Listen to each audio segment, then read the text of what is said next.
చంద్రబాబు ఒంటరి పోరాటం, పార్టీలో సీనియర్ నేతలతో రచ్చ, ఇలా సహాయ నిరాకరణ సైలెంట్గా ఎంత బలం ఉన్నా ఇంతే సంగతులు. ఏపీలో కూటమి నేతృత్వం వహిస్తున్న టీడీపీలో మరో కొత్త రచ్చ తెర మీదకి వచ్చింది. సీనియర్ నాయకులు ఎవరూ పార్టీకి సహకరించడం లేదని ప్రస్తుతం వినిపిస్తున్నమాట. దీనిపై పెద్ద ఎత్తున పార్టీలో చర్చ కూడా సాగుతుంది. వరద ప్రభావిత ప్రాంతాల్లోని ప్రజలను ఆదుకునేందుకు జిల్లాల వారీగా విరాళాలు సేకరించాలని సీఎం చంద్రబాబు పార్టీ నాయకులకు పిలుపునిచ్చారు. ఇప్పటివరకు అనేక మంది పారిశ్రామికవేత్తలు, సినీ రంగానికి చెందినవారు, ఇతర ప్రముఖులు కూడా విరాళాల రూపంలో నగదు అందిస్తున్నారు.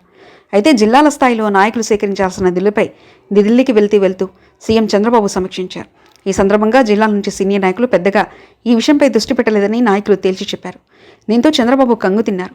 వ్యక్తిగతంగానూ ఇవ్వక ప్రజల నుంచి కూడా సమీకరించకపోతే ఎలా, ఈ విషయంపై చర్చించండి అని ఆదేశించి ఆయన ఢిల్లీ వెళ్ళిపోయారు.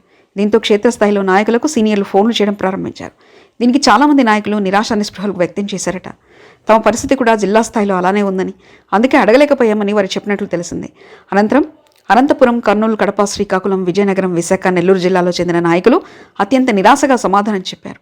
తాము ఏం చేయలేకపోతున్నామని వారు తేల్చి చెప్పారు. ఇక ఉభయ గోదావరి జిల్లాకు చెందిన సీనియర్లు మాత్రం కొంత బెటర్ అనిపించారు.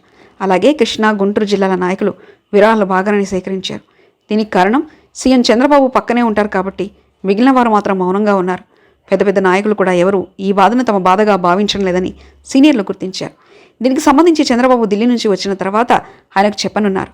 అయితే అసలు కారణం వేరే ఉందని, తమకు మంత్రివర్గంలో చోటు ఇవ్వలేదన్న ఆవేదన వారిలో కనిపిస్తుందని సీనియర్ల మధ్య చర్చ సాగుతుంది.